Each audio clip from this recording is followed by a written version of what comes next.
PSA 수치가 높다. 이것만으로 무조건 전립선암은 아닙니다. 하지만 이제 전립선에서 무언가가 일어나고 있다로 이해하셔야 됩니다.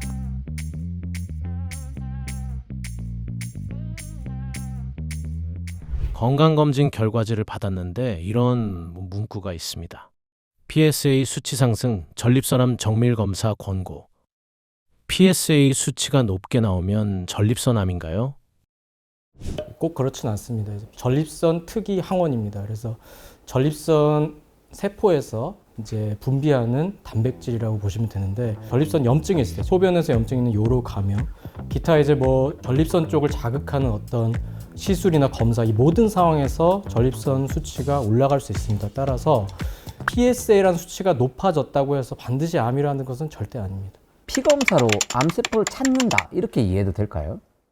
피검사로 암세포를 찾는다는 개념은 아니고, PSA가 올랐다고 이게 암 수치가 암이다. 높았다, 암이다 네네. 라고 얘기할 수는 없고, 네네. 결국에는 여러 가지 이제 전립선의 크기라든지 뭐 PSA 상승 정도라든지 이전보다 얼마나 상승했는지, 그리고 혹시 전립선암의 가족력이 있는지, 이런 걸 토대로 전반적으로 이제 보고 PSA 수치를 해석하게 됩니다. 이 소변 줄기가 좀 약해지거나 하면 전립선 비대증을 의심하는 사람도 있지만 덜컥 혹시 이거 암이야?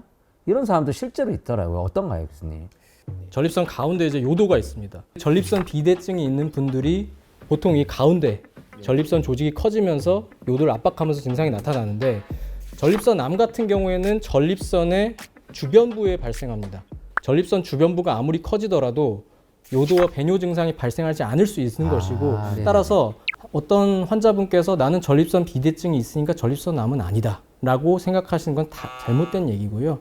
비대증이 있으면서도 전립선암이 동반될 수 있기 때문에 그런 식으로 이해를 하셔야 되겠습니다. 사실 좀 걱정을 덜 해요. 암이다 하면 걱정해야 되지 않나요? 이러면 야, 이거는 그래도 좀 착하대, 좀 천천히 잘한대 이러는데, 실제로 그렇게 생각해도 되는 건가요? 이게 조금 그 오해가 있으신데, 암세포가 얼마나 네네. 악성도가 높은지, 그리고 MRI 등등에서 전립선암이 얼마나 퍼져 보이는지, 이런 걸 통해서 위험도를 나누게 되는데, 거기서 저위험도인 경우가 있습니다. 그런 경우에는 능동적 감시 혹은 적극적 감시라고 해서 지켜보는 경우가 있습니다. 하지만 굉장히 중요한 사실은 우리나라 아시아인의 전립선암이 서구의 전립선암보다 생물학적으로 좀 더 공격적이라는 이야기가 있습니다. 그래서 네네. 고위험 환자, 아까 말한 위험도에 따른 고위험 환자가 서구의 한 30~40%에 비교해서 우리나라 같은 경우에 50%에 달하고, 반대로 아까 말한 저위험 환자의 경우에는 서구에 비해 절반 정도밖에 미치지 못한다는 것으로 알려져 있어서 완전히 다른 생물학적 특성을 갖고 있기 때문에 전립선암은 착하다 이렇게 단정 짓기는 굉장히 어렵습니다. 꼭 그렇진 않습니다. 이게 PSA 한 번 높다고 해서 저희가 모든 것을 전립선암이다라고 생각하지는 않고, 이게 정말 지속적으로 높은지 혹은 지속적으로 상승하는 추세인지를 확인하게 됩니다. 일시적인 염증이 있을 수도 있고, 검사 후에 혹은 이제 전립선 비대증 때문에 올라갈 수 있기 때문에 이런 것을 종합적으로 봐서 전립선 크기에 비해서 혹시 너무나 높진 않은지, 이런 것을 통해서 전립선암의 가능성을 판별하게 되고, 더군다나 이제 추가적으로는 전립선암의 가족력이 굉장한 위험 인자입니다. 따라서 전립선암의 가족력이 있는지 이런 거를 통해서 암 가능성이 높다고 판단되면 그때 이제 추가적인 정밀 검사를 진행하게 됩니다. 전립선암이 기본적으로 항문으로 초음파가 들어가고요. 네네.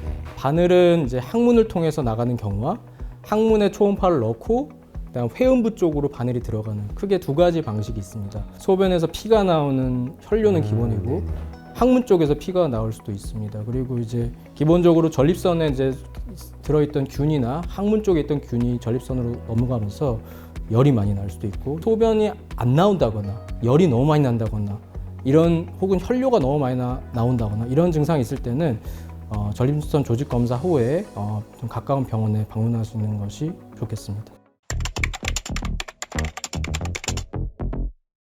원래 이전에는 네네. 이제 PSA가 높고 이런 임상적으로 의심이 되면 바로 전립선 조직 검사를 했습니다. 네네. 근데 이제 그 트렌드가 좀 바뀌었습니다. 그래서 MRI를 그 전에 찍게 되는데, MRI를 찍으면 암이 의심되는 부분이 어딘지 그리고 그런 암이 몇 개가 있고 얼마나 큰지 등을 알 수 있습니다.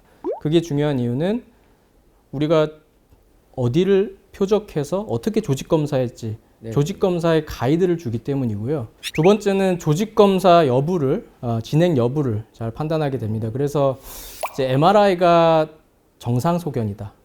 그러면은 저희 같은 임상 의사들은 최근에는 조금 고민을 하게 됩니다. 왜냐하면 MRI가 정상이면 대부분은 암이 없는 경우가 많습니다. PSA 상승 속도라든지 전립선 크기에 비해서 너무 PSA가 높다.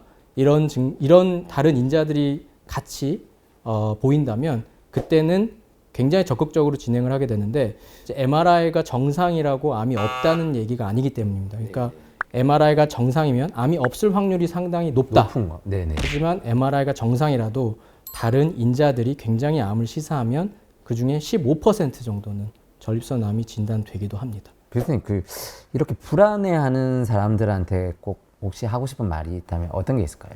PSA 수치가 높다. 이것만으로 무조건 전립선 암은 아닙니다.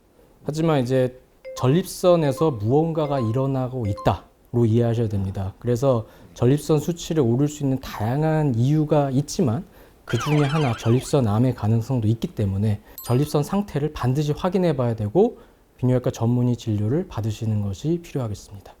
정말 이 전립선이라는 토양에 뭔가 일이 지금 생기고 있다라는 어떻게 보면 신호네요. 그죠?